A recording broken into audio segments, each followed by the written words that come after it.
നാറ്റ exam എഴുതുന്നുണ്ടോ നിങ്ങൾ? എന്നാൽ ഇവിടെ ശ്രദ്ധിച്ചു, ഈ വർഷത്തെ നാറ്റ എക്സാമിൽ അടിപൊളി സ്കോർ വാങ്ങിക്കാനുള്ള 5 ടിപ്സാണ് ഞാൻ ഈ വീഡിയോയിൽ പറയുന്നത്. Tip number 1, beat the clock.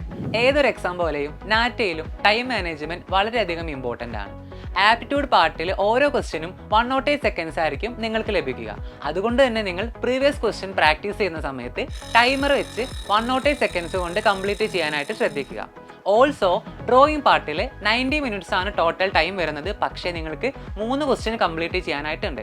അതുകൊണ്ട് ഡ്രോയിങ് പ്രാക്ടീസ് ചെയ്യുന്ന സമയത്ത് ടൈം ബൗണ്ട് ആയിട്ട് പ്രാക്ടീസ് ചെയ്തില്ലെങ്കിൽ അവസാനം എല്ലാം കൂടെ അവിയൽ പരിവമായി പോകും. Tip number 2, decode the drawing pattern. Total എക്സാമിൻ്റെ 40% വെയിറ്റേജ് വരുന്നത് ഡ്രോയിങ് ആൻഡ് കോമ്പോസിഷൻ പാർട്ടിലാണ്. 3 ക്വസ്റ്റ്യൻസ് ആണ് ഈ പാർട്ടിൽ വരുന്നത്. പക്ഷേ ഓരോ ക്വസ്റ്റ്യനും ഡിമാൻഡ് ചെയ്യുന്ന സ്കിൽ സെറ്റ് എന്ന് പറയുന്നത് ഡിഫറൻ്റ് ആണ്. അതുകൊണ്ട് തന്നെ പ്രോപ്പർ ആയിട്ടുള്ള പാറ്റേൺ മനസ്സിലാക്കി പ്രാക്ടീസ് ചെയ്യുക എന്നുള്ളത് ഡ്രോയിങ് പാർട്ടിനെ സംബന്ധിച്ചിട്ട് ഇമ്പോർട്ടൻ്റ് ആണ്. അല്ലെങ്കിൽ അവർ ചോദിക്കുന്നതൊന്നും നിങ്ങൾ കൊടുക്കുന്നത് മറ്റൊന്നുമായി പോകും. Tip number 3, every detail matters.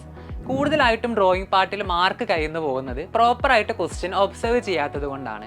എല്ലാ ഡ്രോയിങ് ക്വസ്റ്റ്യൻസിലും ഒരുപാട് കീ പോയിന്റ്സ് ഉണ്ടാവും. For example number of shapes, number of colours, theme, types of composition. ഈ പറയുന്ന കീ പോയിന്റ്സ് എല്ലാം സാറ്റിസ്ഫൈ ചെയ്താൽ തന്നെ നിങ്ങൾക്ക് നല്ല രീതിയിൽ ഡ്രോയിങ് പാർട്ടിൽ മാർക്ക് സ്കോർ ചെയ്യാനായിട്ട് സാധിക്കും. ടിപ്പ് നമ്പർ 4, മാസ്റ്റർ കോണ്ട് maximize score. Architecture awareness, GK പോലെയുള്ള മറ്റു വാസ്റ്റ് ആയിട്ടുള്ള സബ്ജക്റ്റുമായിട്ട് കമ്പയർ ചെയ്യുന്ന സമയത്ത് പഠിച്ചു കഴിഞ്ഞാൽ ഷോർട്ട് ആയിട്ടുള്ള സബ്ജക്റ്റാണ് ക്വാണ്ടിറ്റേറ്റീവ് ആപ്റ്റിറ്റ്യൂഡ് അഥവാ ന്യൂമറിക്കൽ എബിലിറ്റി.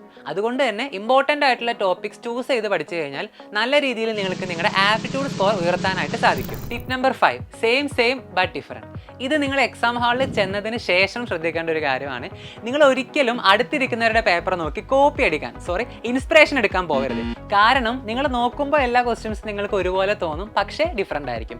നാറ്റ് ആ കാര്യത്തിൽ വളരെ സ്ട്രിക്റ്റ് ആണ്. അതായത് കീ പോയിന്റ്സ് ആയിട്ടുള്ള number of shapes, colours, theme ഇതിലൊക്കെ മാറ്റം വരുത്തിയിട്ടുണ്ടാവും. സോ നിങ്ങൾ ചെയ്തത് കറക്റ്റ് ആണെന്ന് ചെക്ക് ചെയ്യാൻ പോലും നിങ്ങൾ അടുത്തിരിക്കുന്നവരുടെയിലേക്ക് ഒളിഞ്ഞു നോക്കി കഴിഞ്ഞാൽ ടെൻഷൻ അടിച്ചുള്ള മാർക്കും കൂടെ പോകും. അപ്പോൾ പറഞ്ഞതൊക്കെ ഓർമ്മയുണ്ടല്ലോ? ഇതെല്ലാം മനസ്സിൽ വെച്ച് നന്നായിട്ട് പ്രിപ്പയർ ചെയ്ത് എക്സാം എഴുതി കഴിഞ്ഞാൽ നിങ്ങൾക്ക് അടിപൊളി സ്കോർ വാങ്ങിക്കാം.